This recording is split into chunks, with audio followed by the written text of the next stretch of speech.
They didn't even use the word fired. Just a security guard at my elbow, a new manager with too much hair gel, and a single sentence that sliced through 17 years of my life. Your role no longer aligns with our forward strategy. That was it. No thank you. No recognition, not even a handshake. Just the kind of corporate jargon people use when they don't want to admit what they're doing. I smiled, nodded, and let them escort me out of the glass tower I'd walked into at 7:15 every morning for nearly 2 decades. On the surface, I looked calm, maybe even relieved. My coworkers avoided my eyes, some with pity, others with barely disguised smirks. But inside something shifted. Because while they thought they were cutting out legacy overhead, they had forgotten one detail. A single clause buried deep in the contracts, written in plain legal ink. Without me, every single operating license this company depended on was void. I kept that knowledge tucked behind my smile as I handed over my badge. It hadn't always been like this. When I first joined the company, we were a scrappy little biotech startup trying to prove ourselves. Compliance wasn't glamorous work, but it was essential. I handled the paperwork no one else understood. Federal operating permits, export licenses, medical device certifications. I made sure every shipment, every contract, every regulatory audit passed without a single red flag. 17 years later, I wasn't flashy. I didn't have Darren's gleaming suit or Madison's TikTok confidence, but I was the spine that held this whole organism upright. The one who wrote the systems people mocked as overly detailed, but relied on every single day. That's the thing about quiet people like me. We don't need applause. But when we're gone, the silence we leave behind is deafening. The firing itself was staged like theater. The new manager, Greg Whitfield, leaned against the HR desk like he was auditioning for a commercial. Early 30s, MBA fresh off the printer, voice polished by too many podcasts. We're streamlining, he said, flashing his perfect teeth, focusing on innovation, cutting out the old bottlenecks. We need agile systems, Alice. Not rigid gatekeeper's gatekeeper. That's what he called me. I wanted to laugh right there in his face, because what he didn't realize was that I wasn't a gatekeeper. I was the gate itself.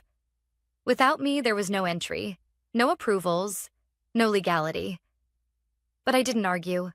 I didn't fight.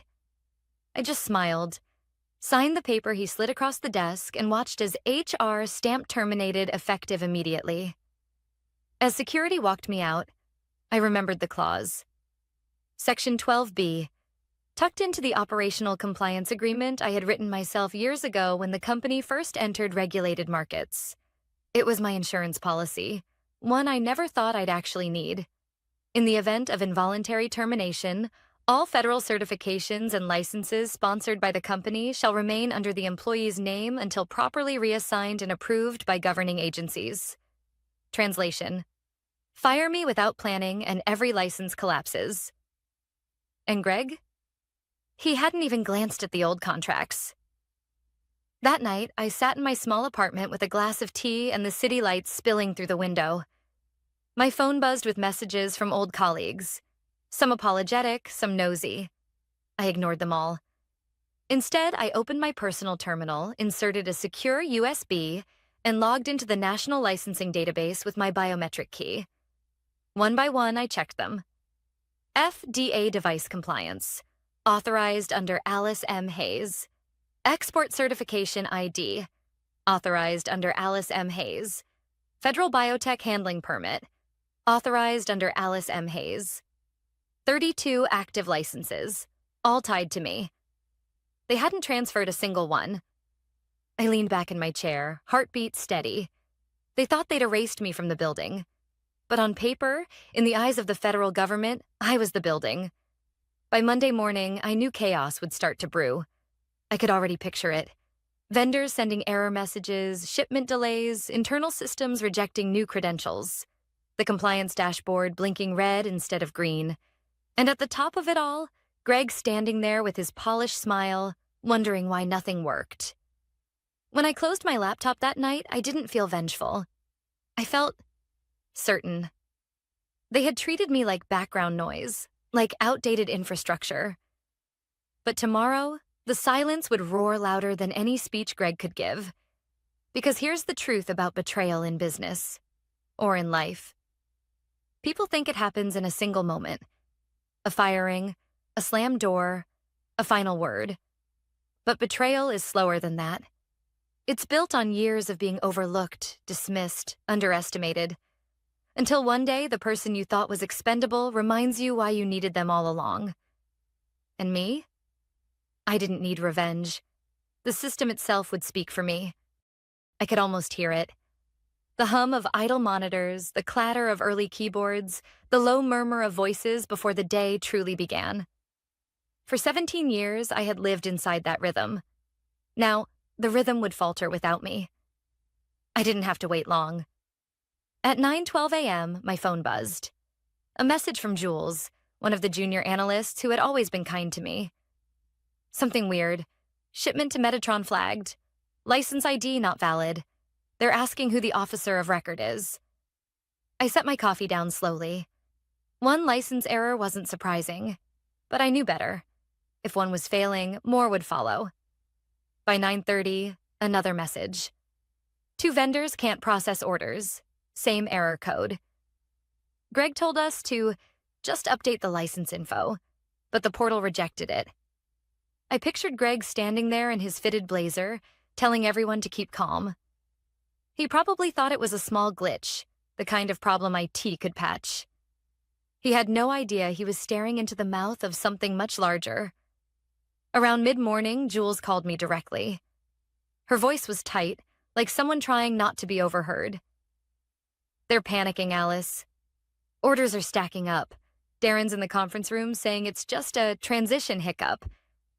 But the compliance portal keeps spitting back the same error. No authorized certifying officer found." I didn't answer right away. I listened to the sound of her breathing, the edge of fear in it. She had always respected the systems I built, unlike most of them. "Jules," I said finally, calm as I could manage. "Check the Federal Registry. Look up who the licenses are still tied to." She hesitated. "You mean, yes." A beat passed, then a soft gasp. "They're all still under your name." I thanked her quietly and told her to be careful. Then I ended the call. By noon, the cracks widened. I knew because another message arrived, this time from an old colleague in logistics. "We can't move inventory. Customs flagged the export certification as invalid. Trucks are sitting in the lot. Greg wants to override it, but Federal Portal won't allow it." My hands stayed steady, but I felt the weight of what was happening. Without those licenses, nothing moved. Not the devices, not the raw materials, not the paperwork. The company wasn't just delayed. It was paralyzed. I imagined the boardroom, the rows of young analysts shifting uncomfortably in their seats while Greg barked orders. He probably told them to stay innovative and not worry about outdated protocols. Meanwhile, every system I had built for 17 years was blinking red. That afternoon, I decided to walk. The city felt different when you weren't rushing to the office. People hurried with phones pressed to their ears, taxis honked in tight streets. But for me, there was no urgency. I bought a sandwich, sat on a park bench, and let the noise of the world wash over me. My phone buzzed again. Jules, of course. "Alice, you won't believe this." The FDA showed up for the Q3 inspection. 3 auditors right in the lobby. Greg nearly turned white. "They're asking for portal access. No one can log in. Darren tried your old credentials. The system flagged it as fraud." I closed my eyes for a moment.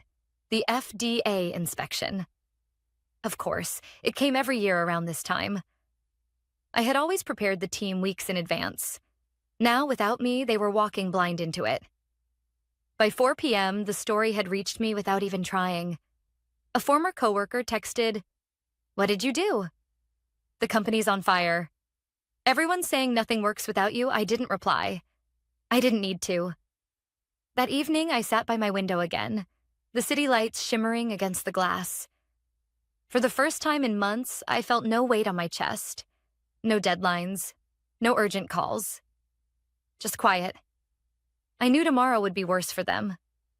The audit report would land, shipments would stall, vendors would escalate, and sooner or later, someone higher up, the CEO himself, would return from holiday and see the wreckage. He would ask the only question that mattered. Who thought firing Alice was a good idea? I took a slow sip of tea, the bitterness grounding me. It wasn't about revenge anymore. It was about truth. They had dismissed me as legacy overhead, background noise unnecessary. But systems don't care about ego. Licenses don't care about charisma. And the truth was simple. I was the license. By Tuesday morning, the silence broke. My phone buzzed with 3 messages before I even finished breakfast. Vendors demanding updates. Colleagues whispering about auditors refusing to proceed. And one message from Jules. The CEO is back. He looks furious. I set my spoon down gently. I had expected this moment. Callum Vance didn't like surprises, especially not ones waiting for him after a holiday. I remembered him well. Sharp suits, sharper eyes, the kind of man who built the company by sheer force of will. He wasn't cruel in the way Greg was, but he was dismissive. To him, compliance was background noise. Necessary, but never glamorous. I had been invisible to him. Just another cog. Now he was about to find out what happened when the cog wasn't there anymore. Later that morning, Jules called me, whispering as though she were hiding under her desk. You should have seen it, Alice. He walked in with his suitcase still in his hand. No one even greeted him. The whole floor was silent. He went straight to the conference room and slammed the folder they gave him on the table. I pictured it. Callum, suntan still fresh, confidence peeling away as he opened the internal dashboard for the first time since his return. They pulled it up on the screen. Jules continued. All red. Every license marked invalid or revoked. He asked Darren what he was looking at.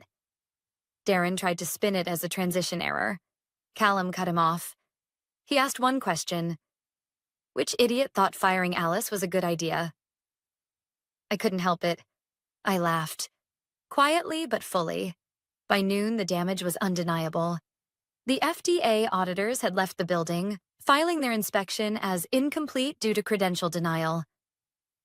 Shipments were frozen in loading bays. Clients were calling, demanding answers.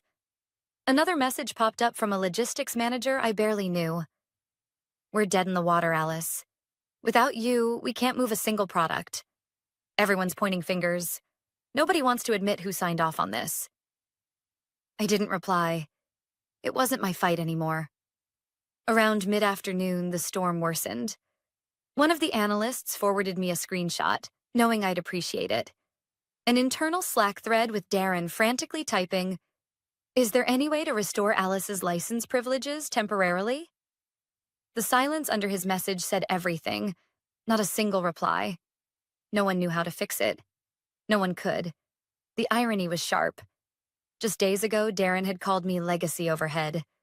Now he was begging, even if only in digital desperation, for my name to be restored. I went for a walk again, this time down by the river. The water was steady, unbothered by the chaos in offices stacked with glass and steel behind me. I thought about how many nights I had spent working late, making sure every renewal was filed on time, every regulation accounted for. No one had seen those hours. They only saw the clean dashboards, the approvals that slid through without hiccups. That invisibility had cost me my job. But now, it was the very thing unraveling theirs. By evening, another message came through. This one from Graham Niles, Director of Operations, a man who once laughed openly at my color-coded compliance maps. Alice, it's Graham. Listen, we may have miscalculated. The licenses are gone. We need you back, at least temporarily. Just to stabilize things, I stared at the text. The words blurred by memory. Years of dismissals, years of being the afterthought in meetings, years of being cut out of the big picture.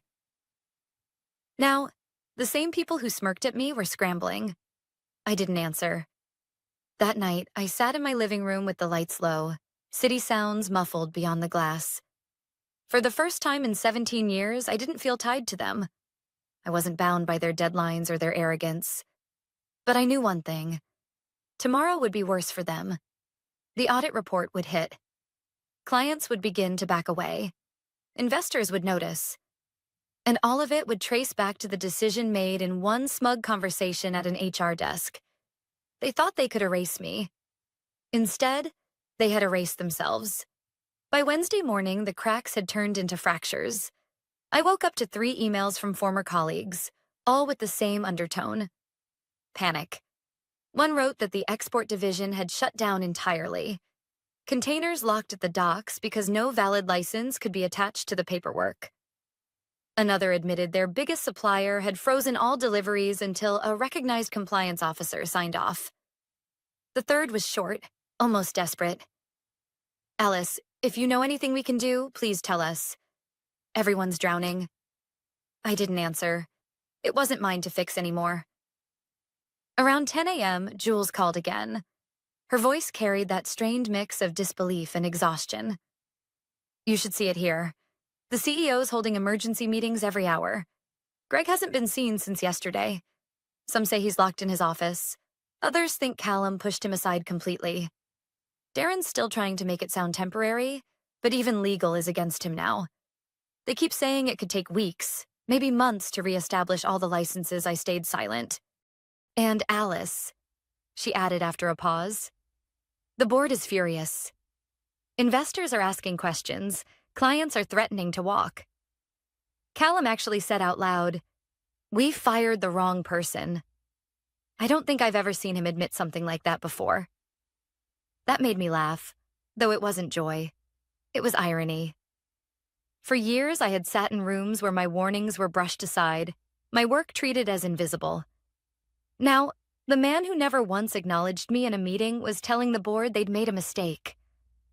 By afternoon, I started seeing the fallout outside company walls. 2 industry blogs published short pieces about regulatory disruption at Neuroflux. They didn't mention my name, but the timing was clear. A few clients quietly updated their websites, removing Neuroflux's logo from their Trusted Partners page. I knew what that meant. In biotech, perception is everything.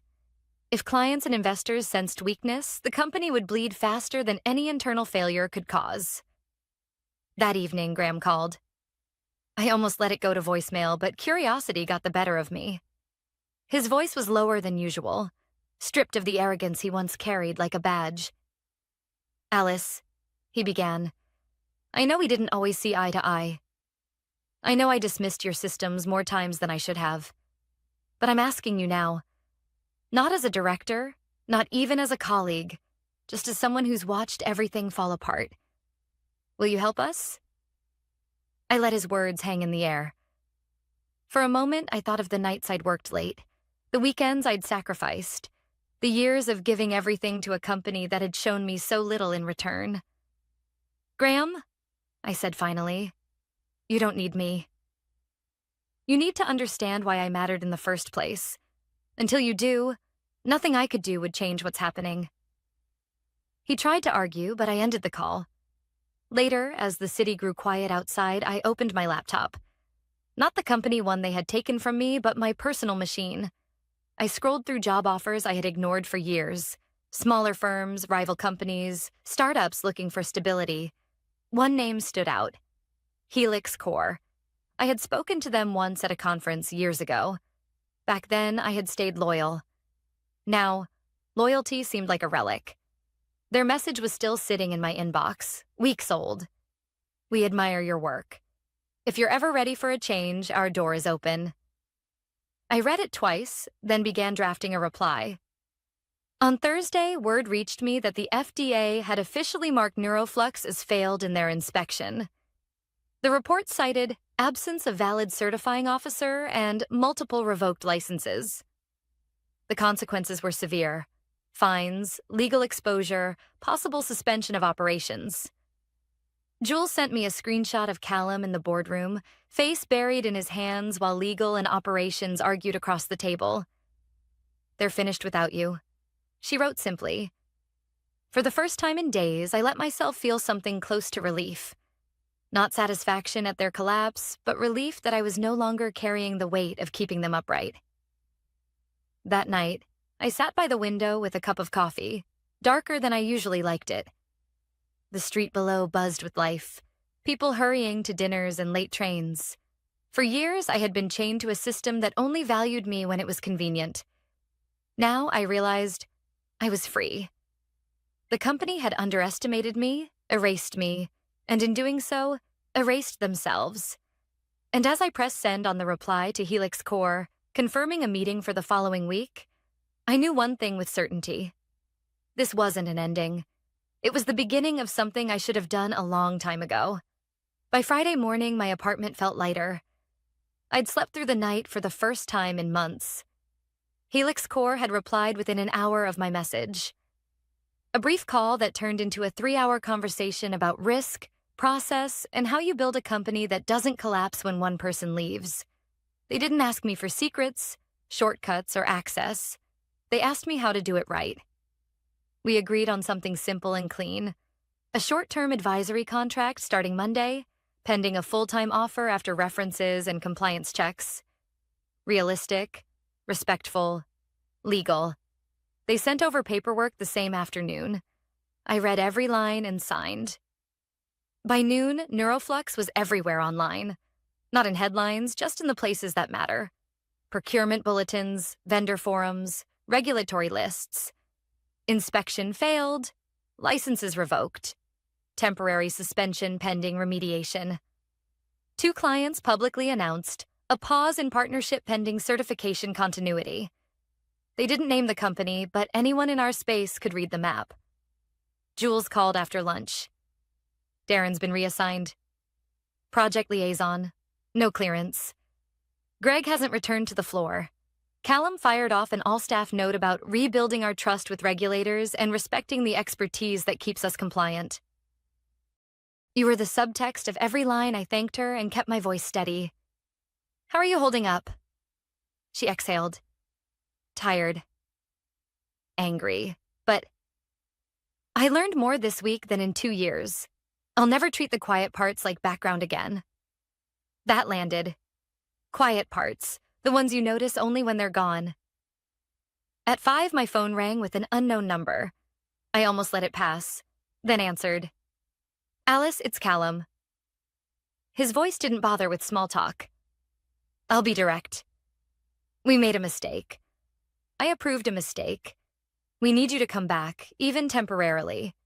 Name your terms. In another life, maybe I would have wanted that sentence. Recognition, urgency, a hand outstretched. But I'd already made peace with leaving. I can't come back, I said.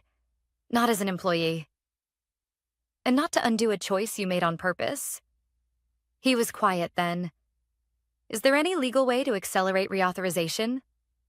No, I said. There's only the way. The same way I did it every year.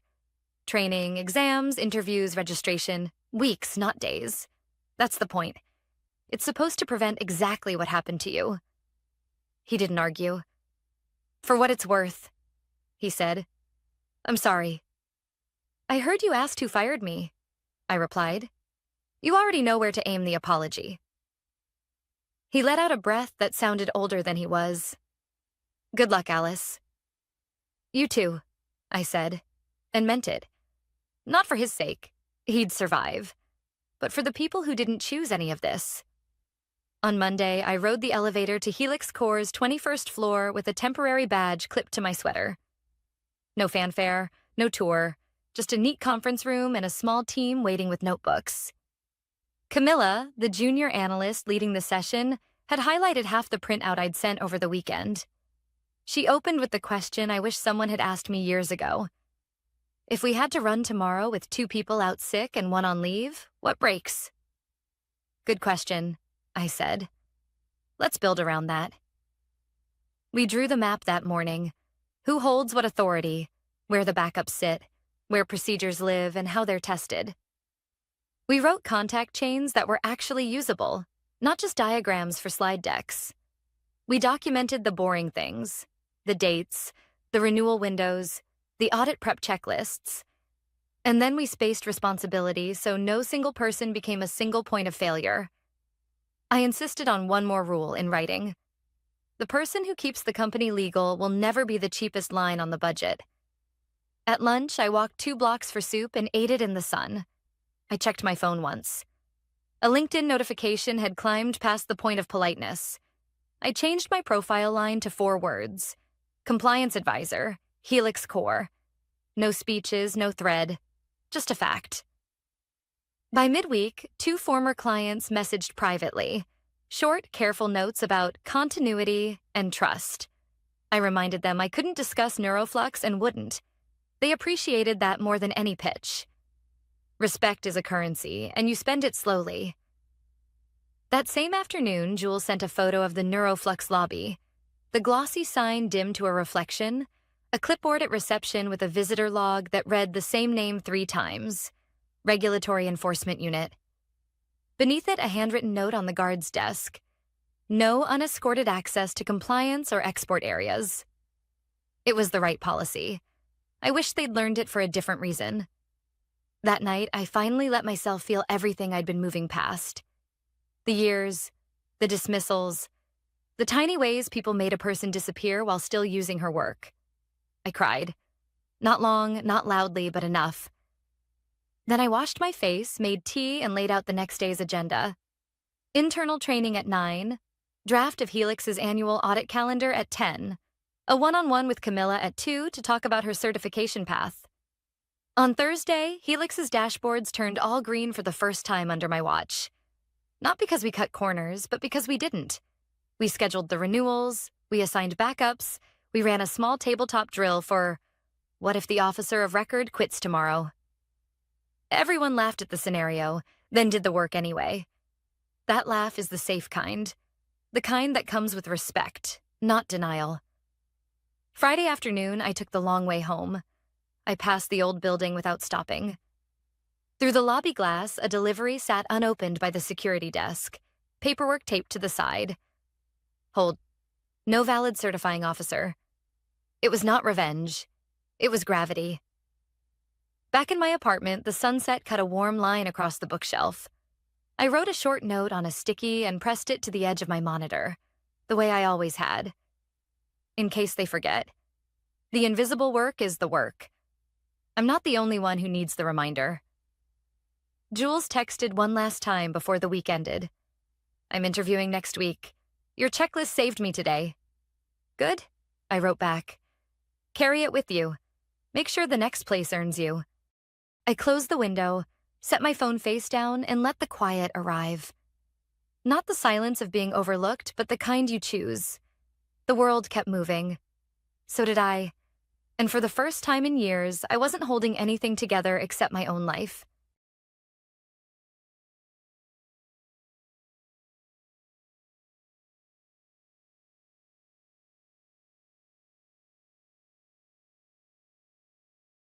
I'm in charge now. 2 weeks and you're out. That's what Ethan, the CEO's son, said across the acquisition table like he'd just announced the winner of a raffle at a county fair. 29 years old, hair slicked back with too much gel, a smirk pasted on like it had been practiced in the mirror. He thought that sentence would shatter me. Instead, I smiled. Not the polite smile you give at a company dinner when the salmon is undercooked. Number. The kind of smile that comes when you've seen a storm building for months, and you know the thunder is about to hit someone else's roof. The room went quiet. The buyer's executives shifted in their chairs. One of them, gray suit, steady eyes, the kind of man who looked like he could smell weakness across state lines, set down his pen and just stared.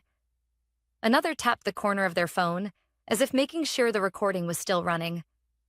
I didn't speak, didn't argue, didn't defend myself. I just let Ethan enjoy his little performance, because I knew something he didn't. See, Ethan thought this was his grand moment, the coronation of the heir.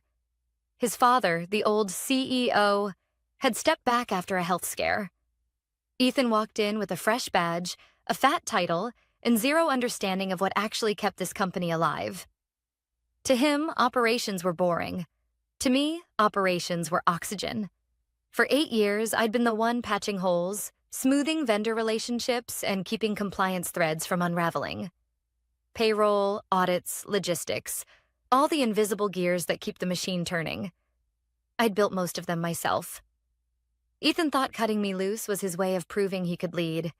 He had no clue that the same 2 weeks he just granted me would be the last 2 weeks of his career. But let's pause here, because I know some of you listen to these stories while cooking dinner, scrubbing dishes, or rage, walking around the block with your headphones in. All right, back to Ethan. The smirk, the power trip, the boy who thought he was a king. His PowerPoint was open on the big screen behind him, the title slide stuck on something he must have thought looked visionary. Core Vista 2.0, leaner, meaner, smarter. He even added a tagline at the bottom, "The future is us." I wish I were kidding. The buyers, 4 executives from a private equity firm called Hallberg and Company, sat there like professional poker players. Unblinking. They hadn't flown in from New York to be dazzled by Ethan's catchphrases. These were people who could smell rot before the rest of the room even knew the lights had dimmed. And Ethan? He was wrought with cufflinks. Kelly has been helpful in the past, he continued, pretending to honor me while dismissing me in the same breath. But it's time to streamline leadership. Fresh ideas, young energy, aggressive expansion. 2 weeks, that's all I was worth to him. He didn't even glance at me while saying it, as if I was already erased from the building's directory. What Ethan didn't know, and what made the buyers' side eyes so delicious, was that for the past month I'd been quietly working with their due diligence team.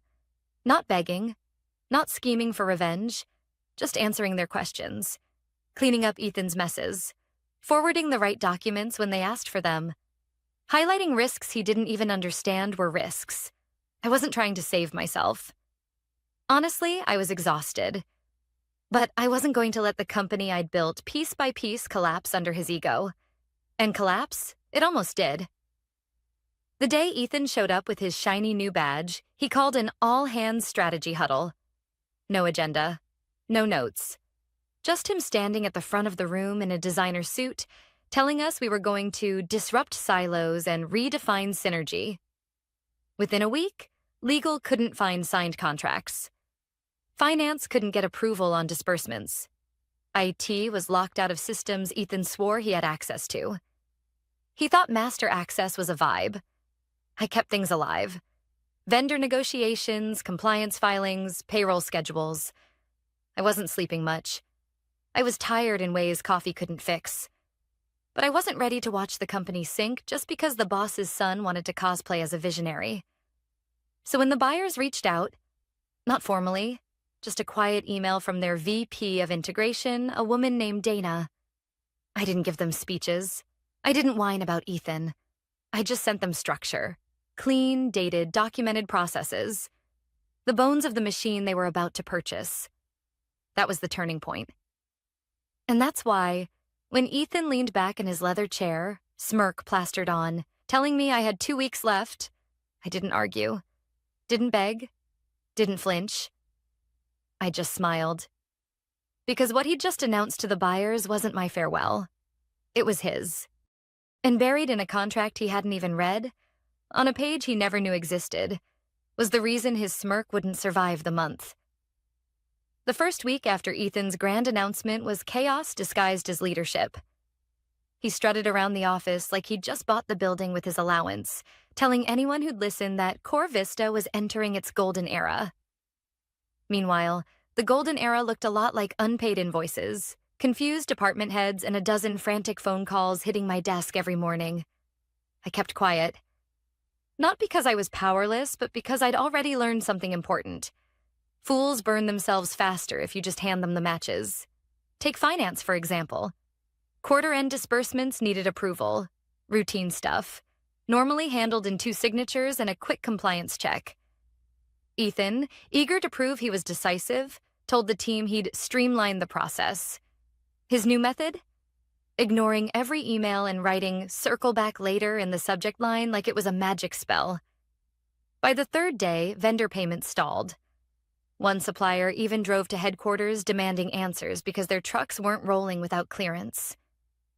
I found Ethan in the break room, laughing with one of his friends from college, now suddenly our strategic transformation officer, and explained the gravity of the situation. He waved me off. Kelly, maybe if you focused less on doom and gloom and more on adaptation, we wouldn't have these problems. Relax. We're innovating. I didn't argue. I just walked back to my desk and quietly forwarded the vendor contracts to Dana, the VP from Hallberg and Company. I highlighted the deadlines Ethan had missed and flagged the penalties we'd incur if nothing changed. I didn't editorialize. I didn't complain. Just the facts. 10 minutes later, Dana replied with 3 words. Noted. Thank you. That was the first crack. The second came from IT. Ethan had bragged during his all-hands that he had master access to every system. The truth? He couldn't even reset his own password.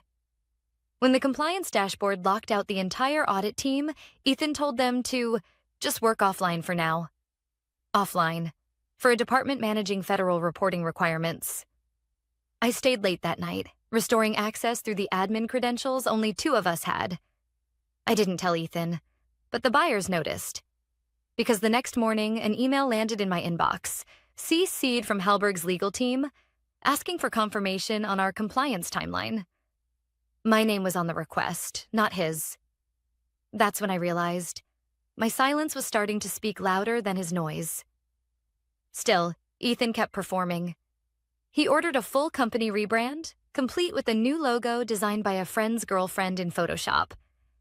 He replaced our professional vendor management system with some flashy SaaS app he found on LinkedIn, convinced it would save costs. Within 48 hours, invoices disappeared, W-9s went missing, and our procurement lead nearly quit on the spot. I documented everything. Every missing file, every delayed approval, every Slack thread where Ethan told people to stop overthinking while projects bled money. I didn't run to HR, and I didn't gossip. I just quietly built a record, piece by piece, because I knew one day soon someone would ask the right question. And when they did, I'd be ready. One night, close to midnight, my inbox pinged. It was Dana again. Do you have any continuity framework in place if leadership transitions further? I stared at that line for a long time. Continuity framework. That wasn't a casual question. That was a buyer wondering if the person holding the keys knew how to keep the ship afloat without the captain. I didn't hesitate. I sent over the document I'd been building for months. Vendor scorecards, risk assessments, renewal timelines, disaster recovery procedures. Not fancy, not polished, just clean, bullet-pointed bones of the machine. Her reply came less than an hour later. This is gold. We'll keep this between us for now. I leaned back in my chair, staring at the glow of the screen in an empty office. That was the moment I knew things were shifting. I wasn't just the woman Ethan dismissed as ops. I was becoming the bridge the buyers actually trusted. Meanwhile, Ethan kept digging. He copied Hallberg's executives on emails where he took credit for 6-month plans I'd built. He bragged about innovative initiatives that were nothing more than recycled templates I'd drafted years ago. And when deadlines slipped, he blamed legacy processes, as if the systems he barely understood had somehow betrayed him. The buyers didn't call him out. They didn't need to. They just kept watching. And I kept documenting. By the end of that second week, the tension in the building was thick enough to taste. Vendors were restless. Employees were whispering. And Ethan was still parading around like a king without a crown. He thought he was in control. But what he didn't realize was that every misstep, every delay, every smug dismissal was pushing him closer to a cliff.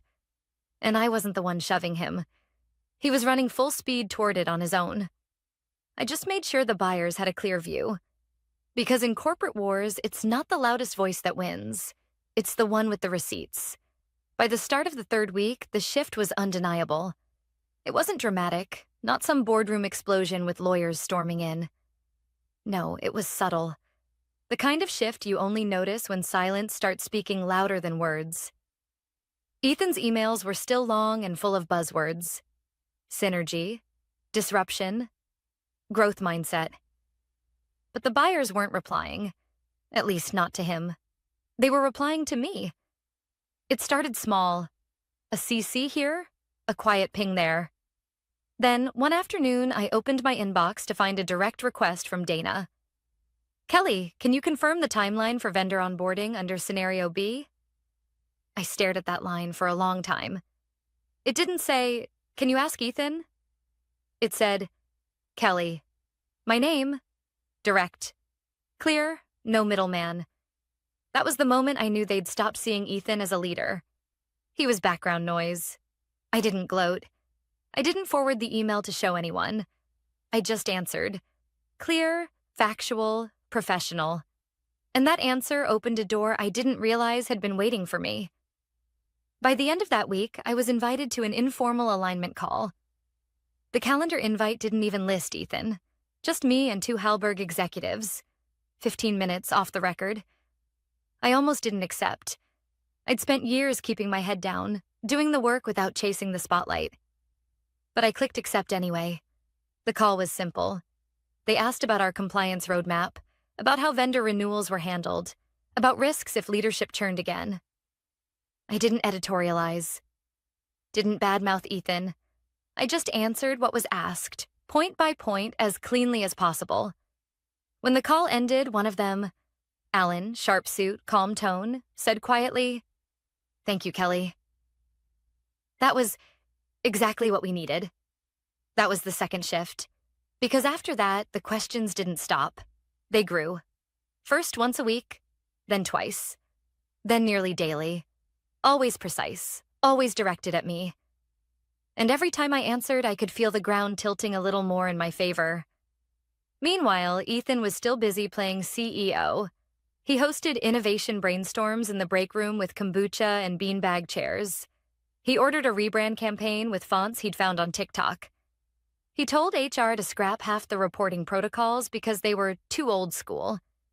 He thought he was steering the ship. He didn't see the iceberg.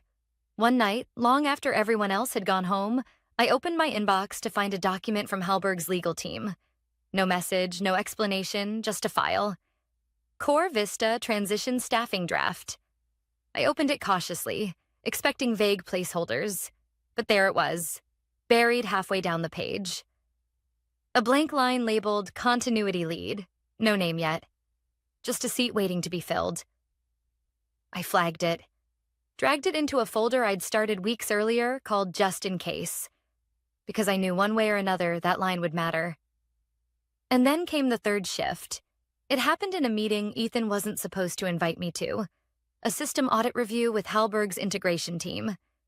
He didn't want to attend himself, so he forwarded me the invite with a quick note.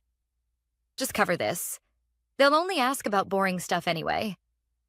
Halfway through the call, Alan asked a question Ethan wouldn't have been able to answer in a million years. Do you have clean vendor onboarding metrics for the past 3 fiscal years? I could hear the pause, the kind of silence that would have exposed him instantly if he'd been on the call. I didn't hesitate. Yes, you'll find them in the second tab of the Ops Metrics file I shared last Thursday. Line 42 onward includes late cycle recovery factors. Silence again. But this time it wasn't awkward. It was respect. Thank you, Kelly, Alan said, and the call moved on. Afterward, a message popped into my inbox. Would you be open to a short side-channel briefing on continuity risks? I didn't reply right away. My hands hovered over the keyboard. Because this wasn't just answering a question. This was stepping into a role I hadn't been officially offered. But in the end, I typed back one word. Yes. That's when the real transition began. The next briefing turned into 3. Then 4. I never speculated. Never complained. I just delivered data. Clean and undeniable. Contracts, metrics, risk reports. By the third call, Hallberg's team had stopped treating me like a source. They were treating me like a leader. And then came the question that told me everything had changed. Kelly, if there were an ideal role for you post-close, one that ensures continuity and minimizes risk, what would it be? I didn't hesitate. Interim COO, Transition Americas. Not permanent, not flashy, just accurate. 2 days later, I received another draft document. This one wasn't blank. The line labeled Continuity Lead was filled. My name. Box checked. I sat there in the dark office, staring at the glow of the screen. My heart didn't race. I didn't cheer. I just felt a calm certainty wash over me. Ethan thought he was running the show. But the buyers had already written me into the script. And when the curtain lifted, he wouldn't even realize he wasn't the star. He was the punchline. The week before close felt like standing on a metal bridge and listening for the faintest vibration. Everything looked steady from the sidewalk. Underneath, the bolts were loosening. Ethan didn't notice. He was too busy hosting Transformation Thursdays in the break room. White butcher paper, flowcharts, cucumber water, slogans, and dry erase marker. Meanwhile, legal was pinging me about audit trails, finance was chasing approvals, and procurement was nursing a queue of invoices that couldn't route because the lean vendor system Ethan installed didn't support our compliance fields. I kept doing what I'd been doing for months, answering questions without flair and keeping receipts without commentary. The buyers kept watching, and then they stopped pretending not to. It started with a meeting invite.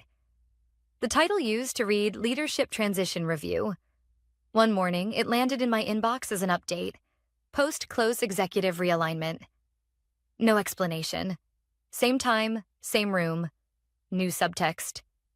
That afternoon, HR forwarded me a draft statement they wanted to prep for optional use. I've read a lot of these. Polite sentences that smudge edges. This one was different. Kelly's leadership has been instrumental in preserving operational integrity during this period. Her forward-looking frameworks position Core Vista for continuity post-close. I read that last line twice. Post-close. HR doesn't write post-close unless someone higher has already said the quiet part out loud. Ethan signed off on the draft within minutes. He CC'd me with a thumbs-up emoji and a note.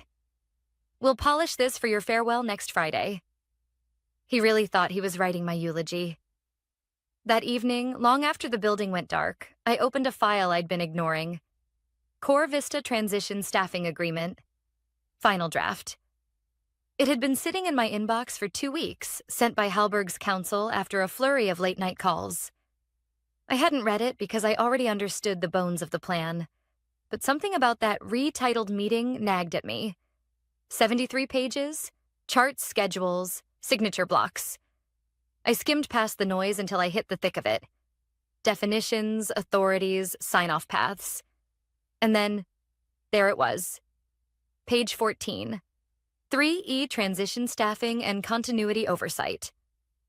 All staffing decisions affecting operational integrity during the transition phase must receive final approval from the designated continuity lead. This authority cannot be overridden by temporary or interim executives not ratified by the board. One more line, unadorned, sitting there like a fuse. Continuity lead, Kelly M. Dwyer. No bold, no italics, just my name, tucked into the paragraph Ethan had initialed in the margin with a sloppy EH. I sat back in the empty conference room and let the sentence settle. It wasn't a promotion. It wasn't a gift. It was a lever. The buyers hadn't argued with Ethan. They'd simply removed the part of the machine he could touch. I highlighted the clause and forwarded the document to my personal archive with a single subject line. Just in case. Then I printed page 14 and slid it into a plain manila folder. Paper has a way of silencing noise. The next morning, Ethan blasted a company-wide email with the subject line, "Exciting next chapter, Core Vista x Halberg." The body was a collage of MBA phrases and future-ready mindset pep. He thanked everyone for embracing change and promised a seamless leadership transition. I stared at the word seamless. He had no idea what it meant. 5 minutes later, a short message popped up in my chat. Not from Dana, from the buyer's CEO. We had never exchanged a direct message. Bring your card tomorrow. No emoji, no preamble. 4 words that said everything. I typed the only reply that felt appropriate. Understood. That afternoon, I did something ordinary. I walked to the print shop on the ground floor and ordered a small run of cards in matte stock. Clean type. No flourish. Kelly M. Dwyer, Interim COO, Transition Operations, Americas, Hallberg and Company. The clerk cut them with a steady hand and slid the stack across the counter like he was passing along a quiet verdict. I put one into a slim case and tucked it into my bag. Back upstairs, Ethan was holding court with his strategic officer, brainstorming a rebrand that replaced our risk sign-offs with emojis. He waved at me through the glass like we were old friends. I waved back. There's a special kind of calm in knowing you don't have to raise your voice to be heard. The day before the meeting, procurement escalated. 5 critical vendors frozen in the system because Ethan's new platform didn't support W-9 verification the way our auditors required.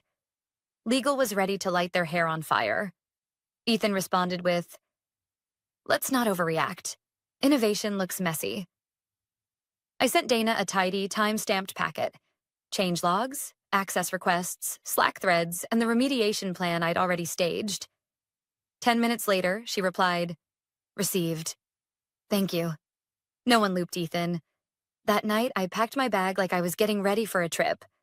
Notebook, contract copy, 2 pens, the card case.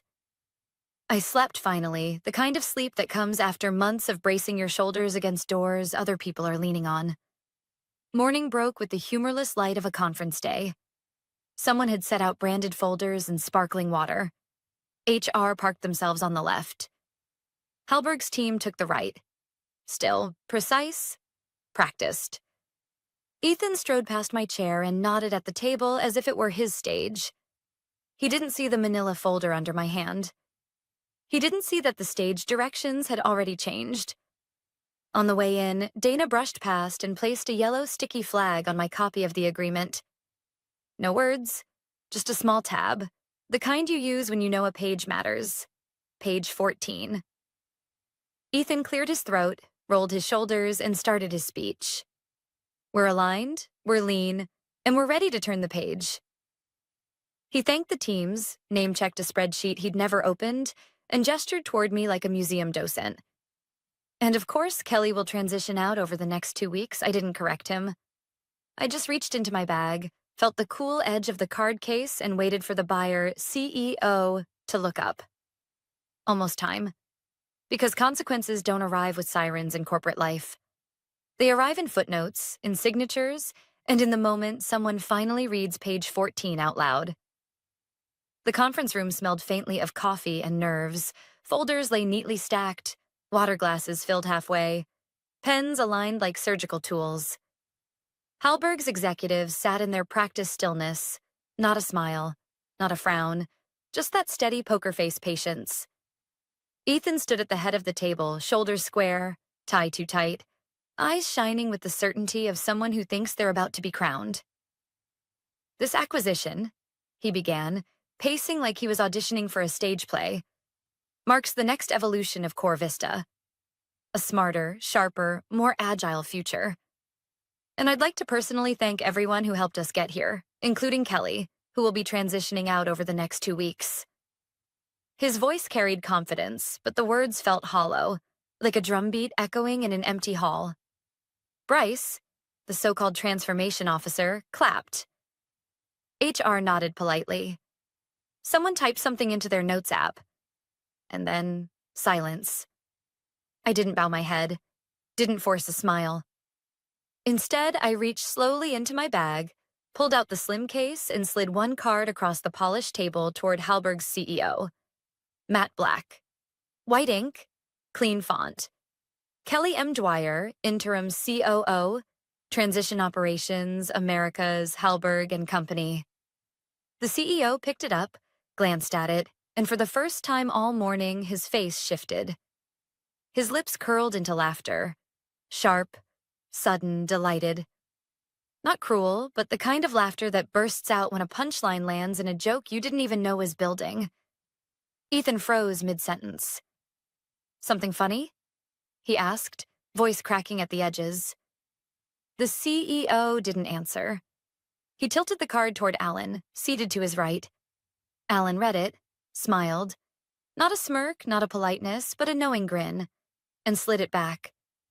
Then, with a deliberate hand, Alan opened his binder, flipped straight to a page marked with a yellow sticky flag, and laid it flat on the table. Page 14. Mr. Harrison, the CEO said calmly, perhaps you should revisit the staffing agreement you signed. Ethan blinked, confused, scanning the page like he was seeing it for the first time. His eyes landed on the paragraph, lips moving as he mouthed the words. Continuity lead, Kelly M. Dwyer. His signature sat at the bottom, crooked and careless, the ink that sealed his own fate. No, he stammered. That's not binding. She's not. Dana leaned forward, voice even. It is binding. You initialed it. Final approval on all operational staffing falls under Kelly's authority for the next 90 days. The room went quiet. You could hear the click of a pen, the faint hum of the air vent. Bryce shifted uncomfortably, staring down at his phone like salvation might arrive in a text message. HR suddenly found the wood grain of the table very interesting. The CEO tapped the page once with his finger. You granted this authority yourself, Mr. Harrison. Consider your 2 weeks reassigned. Ethan's face drained of color. He looked from me to the page, back to the CEO, as if the walls might crack open and swallow him before the humiliation set in. His hands hovered above the table, twitching slightly, like a man reaching for a crown that had already been melted down. We've arranged a new role for you, Alan added smoothly. Facilities operations, Kansas City branch, night shift. They could use help with forklift scheduling. It was over. Not with shouting, not with fists on the table, but with the soft finality of a signature already written weeks before. I didn't gloat, didn't smirk. I simply accepted the small envelope HR slid across to me. Inside, a badge with Halberg's logo. My name, my title, interim COO. The clip snapped into place on my lapel with a soft click that somehow echoed louder than Ethan's entire speech. Thank you all, I said, standing. I look forward to getting started. No one objected. No one interrupted, because it was done.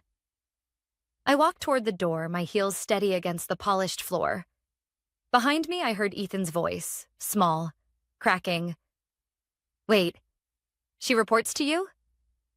The CEO didn't raise his voice. He didn't even look up from the contract. He just smiled, slow and deliberate. No, Mr. Harrison. For the next 90 days, she is me. I didn't turn back. I didn't need to. I left Ethan standing in the ruins of his self-made empire, drowning not in noise but in the one thing he'd never accounted for: consequence. And that's the truth about power. It doesn't always roar. Sometimes it whispers. Sometimes it waits. And sometimes all it takes to end a career is a single card slid across a table.